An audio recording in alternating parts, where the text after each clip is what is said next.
Hello friends, एक बार पुनः आप लोगों का स्वागत है आपके अपने यूट्यूब चैनल स्टडी 26 पे। और आज के वीडियो में हम लोग देखेंगे हिंदी जो भी लिए होंगे ना, एमजेसी हो, एमआईसी हो, एमडीसी हो, तो 2 दिन का इसके लिए हम लोग मैराथन के रूप में इसकी तैयारी कराएंगे, जिसमें जो भी इम्पॉर्टेंट टॉपिक है हिंदी से रिलेटेड उसको हम लोग ख़त्म कर देंगे। आज आपका इंट्रोडक्शन क्लास है ताकि हम भी ये समझ पाएँ हिंदी से आप कितना मोहब्बत करते हैं। अगर हम कर रहे हैं तो आप हमारे साथ कितना जुड़ सकते हैं। तो इस चीज़ को जांचने के लिए आज आपके लिए इंट्रोडक्शन है ये। इससे पहले इसका सिलेबस हम बता चुके हैं। ये पहला क्लास है जिसमें हिंदी के नामकरण को लेकर बताएंगे, कालखंड को लेकर बातें बताएंगे। तो चलिए बिना विलंब किए उन चीज़ों को समझने का प्रयास करेंगे। आप कमेंट में ये मत बोलिएगा कि सर ये एमजेसी के लिए है या माइनर के लिए है या एमडीसी के लिए, ये तीनों के लिए है, इस बात को ध्यान में रखिएगा। और MIL हिंदी की क्लास तो अलग चल ही रही है, तो इसमें केवल एमजेसी, MIC और MDC वाले बच्चों के लिए ये है। तो आप सजग रहकर इस चीज़ को देखिए और समझिए। तो चलिए इन चीज़ों को समझते हैं हम लोग एक एक पार्ट को। तो देखिए, आपसे प्रश्न पूछा जाएगा। आपका प्रश्न यही होगा, हिंदी साहित्य के इतिहास का काल विभाजन तथा नामकरण पर प्रकाश डालें। तो ऐसा जब प्रश्न होगा ना, तो उसका आंसर इसी तरह लिखना है आपको। और जब भी किसी भी प्रश्न का उत्तर लिखिएगा तो प्रकाश डालें जो क्वेश्चन होता है ना, उसको नहीं लिखिएगा, बल्कि जितनी बातें ऊपर में हम लिखे हैं उसी तरह आप लिखिएगा। इसको इन्वर्टेड कॉमा के अंतर्गत रख दीजिएगा, एक लाइनिंग नीचे दे दीजिएगा, उसके बाद उत्तर लिखना प्रारंभ कीजिएगा। आंसर जब भी आप परीक्षा भवन में लिखेंगे, इसीलिए हमने हैंड रिटन नोट्स का यूज किया है यहाँ पे, ना कि हमने PDF का यूज किया है। तो इस बात को समझाने के लिए या बताने के लिए, अगर आपको अच्छे तरह से ये PDF नहीं दिख रहा हो, यानी कि स्क्रीन पे आपको सही से नहीं दिख रहा हो, तो 360 इसकी क्वालिटी को बढ़ा दीजिए और वहाँ से फिर से इसको देखिए, तब आपको सारी चीज़ें समझ में और देखने में आसान लगेंगी। तो चलिए उन चीज़ों को समझते हैं और बूझते हैं। तो देखिए, हिंदी साहित्य की धारा यानी कि इतिहास, यानी हिंदी साहित्य को कब से लिखा जाने लगा, यानी साहित्य क्या होता है, पहले इस चीज़ को समझिए। हिंदी एक विषय है, ठीक है, हमारी भाषा है, और उसी को जब एक रूपांतरित करके एक क्रमबद्ध रूप से एक फॉर्मेट में तैयार कर दिया गया, ताकि इस तरह से ही ये पूरा साहित्य का रूप ले ले, यानी एक व्यवस्थित विषय का रूप ले ले, तब वह साहित्य कहलाता है। कोई भाषा जब व्यवस्थित रूप से क्रमबद्ध तरीके से उसको व्यवस्थित रूप से इकट्ठा कर दिया जाता है ना, वही साहित्य हो जाता है। तो इस बात को पहले समझ लीजिए। और इसकी शुरुआत कब हुई, इसके बारे में कोई स्पष्ट जानकारी नहीं मिलती है। कोई जो हिंदी साहित्य के रचनाकार हैं वो कुछ बोलेंगे, कोई कुछ बोलेंगे, तो इसमें द्वंद्व बहुत ज़्यादा है, ठीक है। लेकिन हमें एक मोटा मोटी यानी कि जो मान्य है उसी चीज़ को लेके चलना है। तो इसकी शुरुआत को लेकर बहुत तरह का कॉन्फ्लिक्ट है, यानी कि विवाद है, लेकिन फिर भी रामचंद्र शुक्ल से लेकर हजारी प्रसाद द्विवेदी तक के जो भी विद्वान हुए ना, उन्होंने हिंदी साहित्य के इतिहास के काल के विभाजन, वर्गीकरण और नामकरण पर चिंतन किया। यानी कि रामचंद्र शुक्ल से लेकर हजारी प्रसाद द्विवेदी तक के जितने भी रचनाकार हुए हिंदी के, उन्होंने ये भी मतलब विचार और चिंतन किया कि आखिर हिंदी साहित्य का इतिहास कब से, यानी शुरुआत इसकी कब से है। तब वो एक निष्कर्ष पर पहुँचे कि भाई देखिए, इसका वर्गीकरण का आधार तात्कालिक हिंदी साहित्य की प्रमुख प्रवृत्तियों, विषय प्रमुख और कवि, यानी कि इन्होंने ये एक आधार बनाया तब कि भाई देखिए, इसका विभाजन इस तरह से किया जाए कि मान लीजिए आपको इस तरह समझना है। देखिए, हम प्रैक्टिकल समझा पाएंगे। आप हमसे ये आशा रखते हैं कि किताबी भाषा में पढ़ा दें, तो हम नहीं पढ़ा पाएंगे, क्योंकि हमारी वो आदत भी नहीं है और हमारे शिक्षक ने इस तरह बताया भी नहीं है कि आप केवल रट्टाफिकेशन करा दें बच्चों को, वो हमसे होने वाला नहीं है। अगर वो चाहते हैं तो आप निकल जाइए अभी से, हम नहीं चाहते कि आप हमारे साथ जुड़े रहें तब। चूँकि रट्टाफिकेशन कराने वाले बहुत से टीचर हैं, उनसे पढ़ लीजिए। हम समझाने पर ज़्यादा बल देंगे और आपको समझना भी पड़ेगा। और नहीं समझ में आया तो कमेंट करके बताइएगा कि नहीं समझ में आया सर, तो हम फिर से समझा देंगे वही टॉपिक को, लेकिन हमारा समझाने पर ही ज़्यादा बल होगा। तो देखिए, प्रवृत्तियाँ क्या होती है, प्रकृतियाँ क्या होती है, या फिर जो धाराएँ हैं वो क्या होती है, आखिर हिंदी साहित्य को कालखंड में बांटा गया तो किस तरह। तो इस चीज़ को पहले अपने अंदर, मतलब इस प्रश्न को उतारिए और उसका जवाब अब हम देते हैं। तो देखिए, मान लीजिए आपको एक चीज़ बच्चा बताते हैं, आपके दादाजी हैं, तो दादाजी आपके धोती कुर्ता पहनते होंगे, आप देखे होंगे। गांव के अगर हैं या शहर के भी हैं तो आपके दादाजी धोती कुर्ता पहनते होंगे। अभी आप देखिए, दादाजी अगर आपके प्रेजेंट में हैं तो आप देखिएगा वो धोती कुर्ता पहनते हैं। आपके पिताजी अगर हो सकते हैं तो वो शर्ट पैंट पहनते होंगे। आप जो है आप जीन्स और टी-शर्ट पहनते हैं। तो देखिए, ये परिवर्तन आप खुद में देखिए ना, अपने परिवार में देखिए। यानी कि आपके दादाजी का जो एक ब्रांच था यानी कि एक युग था, उसमें वो लोग धोती कुर्ता को पसंद करते थे। आपके पापा जी का जो ये दौर था, यानी आपके पापा जी के जो पीढ़ी वाले लोग हैं वो सभी लोग थोड़ा देखिएगा आपसे थोड़ा अलग ढंग का कपड़ा पहनते होंगे, बाल वूल कटवाने का उनका तरीका अलग होगा, आपका जो तरीका है वो बहुत मॉडर्न होगा। तो इसको बांटिएगा कैसे, तो इसको समझिएगा कैसे कि ये 3 पीढ़ी की बातें हैं। तो ठीक ऐसे ही जब आप देखिए कि उनका पहनावा ओढ़ावा अलग है, उनका बोल चाल अलग है, वो इंग्लिश नहीं बोल पाते, आप इंग्लिश बोल लेते हैं, वो हिंदी बोलते हैं तो आप हिंदी भी बोल लेते हैं, तो आप में कुछ अंतर है। आपका पहनावा ओढ़ावा अलग है, आपका बाल कटवाने का स्टाइल अलग है, उनके बाल कटवाने का स्टाइल अलग था। तो इसी तरह आप समझ पाए कि ये 3 पीढ़ी की बातें हैं। तो ठीक ऐसे ही हिंदी जब पढ़ेंगे आप, जब आप हिंदी पढ़ते हैं ना, तो उसी तरह उसको बांटा गया है। यानी कि पहले के जो कवि होंगे उनका लिखने का तरीका अलग था, फिर दूसरे कवि जो हुए उनका लिखने का अलग था, तीसरे जो कवि हुए उनका लिखने, यानी मैंने कुछ समय बाद जैसे लोग बदलते गए उनके लिखने का तरीका अलग हो गया। इसी को बोला जाता है हिंदी साहित्य का काल विभाजन। यानी यही जो पीरियड है, यानी मान लीजिए आपके दादाजी का मान लीजिए उम्र 100 वर्ष था और वो लगभग मान लीजिए कि 1990 मतलब 40 से जिंदा थे और 2020 तक जिंदा रहे, तो आप इतना दिन का जो कालखंड रखिएगा ना, ये दादाजी का कालखंड रहेगा। फिर आपके पिताजी मान लीजिए जन्म उनका हुआ 1960 में और अभी तक वो जिंदा हैं, फिर आगे रहेंगे, तो उनका जो कालखंड होगा वो आपके पिताजी का होगा, और आपका जो कालखंड हुआ उसी को अलग अलग नाम दे दिया गया है। बस इतना ही ध्यान में रखिएगा, अलग अलग व्यक्ति हुए, अलग अलग तरीके से उन्होंने हिंदी को लिखा, तो उसके आधार पर उसको अलग अलग नाम दे दिया गया। बस इतना ही चीज़ अगर आप समझ गए ना, तो कालखंड आपको पूरा समझ में आ जाएगा। इसमें कोई भारी भरकम चीज़ नहीं है, लेकिन टीचर इस तरह समझाए तब तो बच्चे समझ पाएँ। तो हम तो कोशिश वही कर रहे हैं, लेकिन आप समझ पा रहे हैं कि नहीं, आप तो कमेंट में बताइएगा हमको, क्योंकि हमको भी इससे ये लगेगा कि हम समझा पा रहे हैं, तब तो हम आगे की तैयारी आपकी और तेज़ी से करा पाएंगे। तो चलिए, हिंदी का आदि कवि, यानी कि हिंदी जो लिखा गया ना सबसे पहले बच्चों, वो कविता के फॉर्म में लिखा गया, यानी कविता को ही माना जाता है। हिंदी साहित्य का शुरुआत कविता के रूप में हुआ, ठीक है, और इसके आदि कवि पुष्य को माना जाता है। लेकिन यही बात नहीं, और जो लोग हुए, यानी मान लीजिए आपका एक मित्र है, वो बोल रहा है कि हिंदी साहित्य के आदि कवि पुष्य हैं, लेकिन आप ही बोलिएगा कि नहीं नहीं हम तो नहीं मानते, हम तो सरपाद को मानते हैं। कुछ बोलेंगे नहीं नहीं नहीं हम भी नहीं मानते सरपाद को, हम चंद्रवरदाई को मानते हैं। तो इसी तरह हुआ, कुछ लोगों ने पुष्य को माना, कुछ ने सरपाद को माना और कुछ ने चंद्रवरदाई को माना। इसमें भी विवाद है कि आखिर उसके आदि कवि कौन है, लेकिन ये तीनों ऑप्शन दिखे तो उसको सही कर दीजिएगा, आपका सही हो जाएगा, ठीक है। तो हिंदी के आदि कवि यही तीनों में से एक कोई आपको नजर आए तो उसको सही करके आना, ठीक। अब चलिए अगली चीज़ को समझिए आप। अब देखिए हिंदी साहित्य का काल विभाजन कैसे किया गया, उन चीज़ों को देखिए। इसमें देखिए इसका इतिहास बहुत लंबा है कि इसके काल विभाजन का इतिहास आपको बहुत चीज़ पढ़ना होता है, लेकिन हम उतना ही चीज़ पढ़ा रहे हैं जो एग्जाम ओरिएंटेड है, जो जिससे कि आपका एग्जाम हो जाए, ठीक है, निकल जाए। तो इसके काल विभाजन को व्यवस्थित और वैज्ञानिक रूप से करने के लिए, यानी इसका काल विभाजन जो सही तरीके से किया है ना, 1929 ईस्वी में आचार्य रामचंद्र शुक्ल के द्वारा इनकी एक पुस्तक थी हिंदी साहित्य का इतिहास, उसी में इन्होंने इसका इतिहास को लिखा है, यानी कि बांटा है। और इन्होंने जो इस काल को विभाजित किया है, यानी हिंदी साहित्य के कालखंड को विभाजित जो किया है, उसका आधार इन्होंने ये रखा है बच्चों कि उस समय के, उस दौर के जो लेखन की प्रवृत्तियाँ थी, प्रकृतियाँ थी, और कवि के जो रचनाएँ थी वो जिस तरह थी उसको एक साथ रख दिया। मान लीजिए कोई कविता लिखा गया या कोई कहानी एक दौर में लिखा जा रहा है, कुछ बच्चों के द्वारा या कुछ लोगों के द्वारा लिखा जा रहा है, जिस समय केवल स्वच्छता को लेकर लिखा गया या कि जलवायु को लेकर लिखा गया, तो उसको एक साथ एक जगह रख दिया जाएगा। फिर कोई मान लीजिए लिखा और वो लिख रहा है कि इतिहास से संबंधित कोई किस्सा लिख रहा हो अपनी कहानी के माध्यम से, तो उसको एक जगह रखा जाएगा। तो उसी तरह जिस दौर में जिस तरह की कहानियाँ कविताएं लिखी गई उसको एक दौर में रख दिया गया, उसका एक अलग नाम दे दिया गया, फिर दूसरे का अलग नाम दे दिया गया। मतलब जैसे जैसे परिवर्तन हुआ, जैसे जैसे चीज़ें बदली, उसका अलग अलग नाम देता चला गया और उसका कालखंड बता दिया गया। तो वही चीज़ को बताया जाएगा और रामचंद्र शुक्ल के द्वारा ये सभी चीज़ों को बताया गया है, ठीक है। डॉक्टर रामचंद्र शुक्ल, आचार्य रामचंद्र शुक्ल, और उन्होंने 1929 में अपनी एक रचना लिखी थी उसी में। अब देखिए उनका जो कालखंड विभाजन है हिंदी साहित्य का, उसका एक कालखंड जिसको आदि काल कहते हैं ना, उसको सभी लोगों ने नहीं स्वीकारा है, बाकी सबों ने स्वीकार कर लिया है। तो अब चलिए उन चीज़ों को देखते हैं।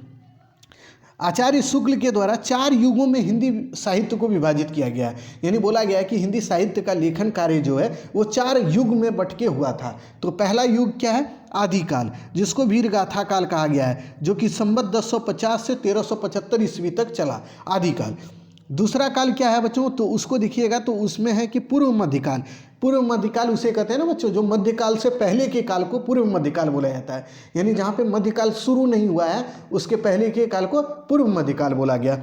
और ये जो है भक्ति काल के नाम से जाना गया, और ये 1375 से 1700 ईस्वी तक चला, तो इसको ध्यान में रखिएगा। फिर आता है उत्तर मध्यकाल। तो उत्तर मध्यकाल यानी कि पूर्व मध्यकाल के बाद का काल जो है उत्तर मध्यकाल कहलाया, और इसकी शुरुआत जो है 1700 से 1900 ईस्वी तक मानी जाती है, जो कि रीति काल के नाम से जाना जाता है। फिर आता है आधुनिक काल, जिसको गद्य काल भी बोला जाता है, और ये 1900 से आज तक जो चल रहा है काल, उसी को आधुनिक काल, हिंदी साहित्य का आधुनिक काल कहा जाता है। तो ये चारों विभाजन जो है वो कौन किए, ये रामचंद्र शुक्ल के द्वारा किया गया, और इसको सभी ने स्वीकार कर लिया है, यानी हिंदी के जितने भी साहित्यकार हुए उन्होंने इस विभाजन को स्वीकारा है। तो इस बात को ध्यान में रखिएगा।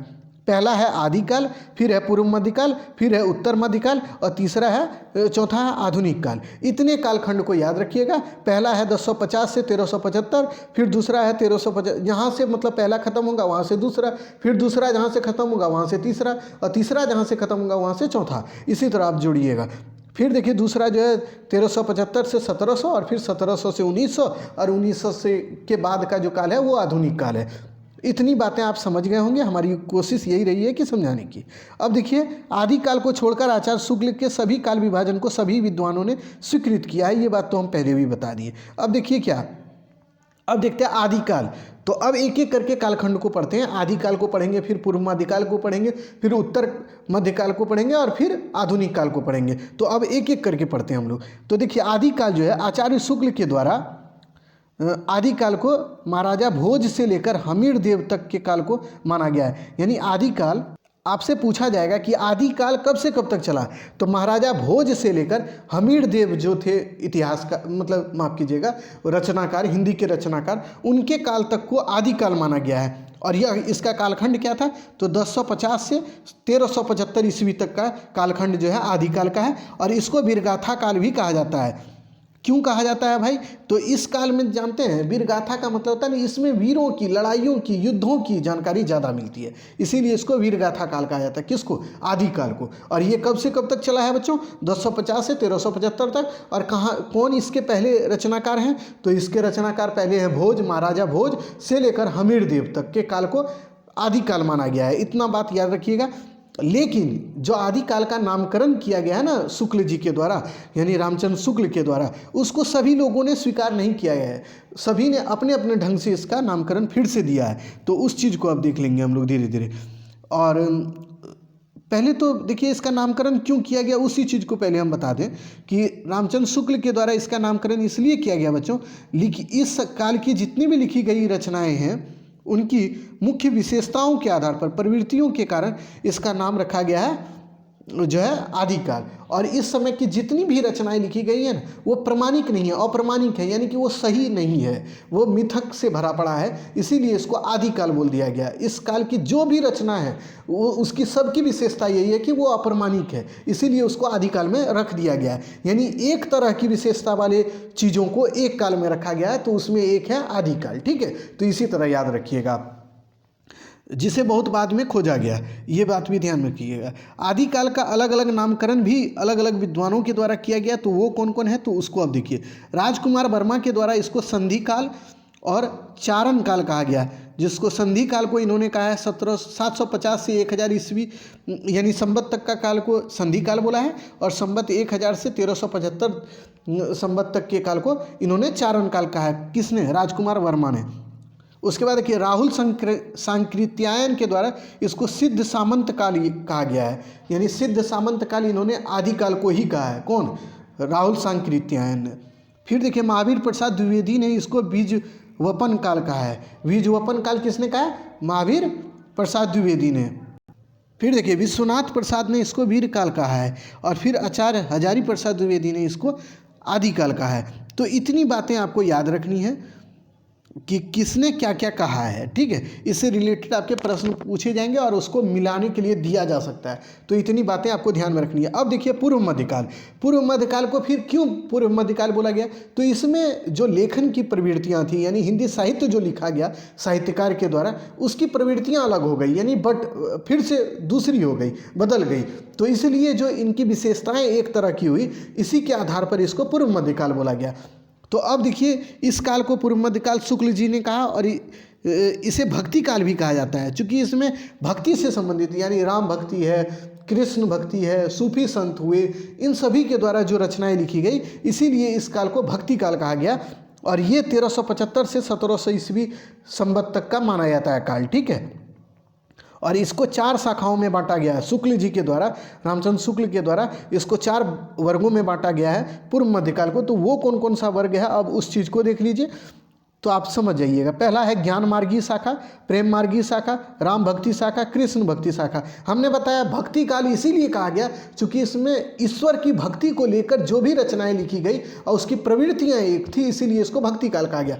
यानी इस समय जो भी रचनाएं लिखी गई ना हिंदी की, तो उसमें ये गुण देखने को आपको मिलेगा कि वो ईश्वर की उपासना से रिलेटेड है। यानी राम भक्ति वाली जो शाखा है उसमें राम के चरित्र के बारे में, राम के बारे में व्याख्यान की गई है। फिर देखिएगा कृष्ण भक्ति शाखा में भगवान कृष्ण के बारे में बताया गया। प्रेम मार्गी मतलब कि उसमें भी प्रेम वाली मतलब ईश्वर से प्रेम वाली चीज़ों को उसमें मतलब विभाजित करके लिखा गया है। तो ये चीज़ आप ध्यान में रखिएगा, इसको भक्ति काल कहा जाता है, किसको? पूर्व मध्यकाल को। और ये 1375 से 1700 ईस्वी तक का काल यानी संवत तक का काल माना जाता है, ठीक है। इतनी बातें याद रखिएगा आप। अब आ जाइए हम लोग देख लेते हैं मध्यकाल। तो आचार्य शुक्ल ने इस काल को रीति काल कहा है, यानी मध्यकाल को ही रीति काल कहा जाता है। इस बात को ध्यान में रखना, चूँकि इसमें रीति ग्रंथों की अधिकता थी, यानी रीति ग्रंथ इस काल में सबसे ज़्यादा लिखी गई, इसीलिए मध्यकाल को रीति काल भी कहा जाता है। तो ये ध्यान में रखिएगा। इस काल के कवियों को 3 श्रेणियों में बांटा गया है। तो वो आखिर श्रेणियाँ कौन कौन है?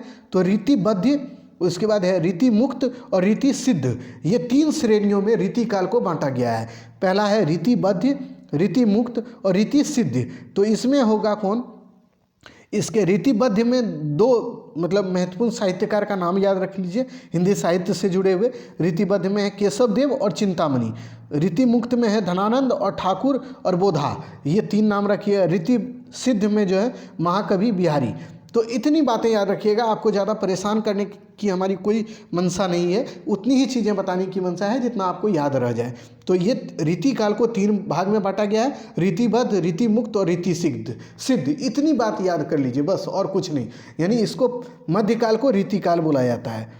चलिए अब अगला है आधुनिक काल, यानी मॉडर्न फेज, यानी हिंदी साहित्य का मॉडर्न फेज क्या है? तो इसको अब देखिए, इस काल को गद्य काल भी कहा जाता है। क्यों जानते हैं? इसमें जो भी रचनाएं की गई वो गद्य में की गई, और गद्य की प्रधानता के कारण आधुनिक काल को गद्य काल बोला गया है। और ये काल कब से है? 1900 से अब तक का काल जो है वो गद्य काल कहा जाता है, यानी आधुनिक काल कहा जाता है। और मध्यकाल कब से कब तक? तो वो 1700 से 1900 ईस्वी तक का काल को मध्यकाल बोला गया। तो इतनी बातें ध्यान में रखनी है, कालखंड सबका याद रखना होगा। यही चीज़ आपको पढ़ना है, आपके सिलेबस में यही मेंशन है कि कालखंड सबका समझ आइए और काल को समझ आइए। और इस काल के लेखक जो भी हुए, साहित्यकार जो भी हुए, उनकी प्रवृत्तियाँ अलग थी, इसीलिए इसमें जो भी लेखक का प्रवृत्ति अलग अलग था उसको एक साथ रखकर इसको आधुनिक काल के रूप में वर्णित किया गया है, ठीक है। इस काल के साहित्य की विभिन्न जो है उसको देख लेते हैं हम। विभिन्न प्रवृत्तियों के कारण इस काल को 5 भागों में बांटा गया है, यानी इस काल के जो भी रचनाएं हुई हैं उनकी प्रवृत्तियां अलग अलग थी, जिसके कारण इसको 5 भाग में बांटा गया है। जिसमें एक होता है भारतेंदु युग, जिसको आप जानते हैं भारतेंदु हरिश्चंद्र जो है उनके द्वारा जो भी रचनाएं लिखी, अंधेर नगरी जो उनकी नाटक है, तो उनमें आप देखिएगा वहीं से माना जाता है कि आधुनिक काल की शुरुआत हुई।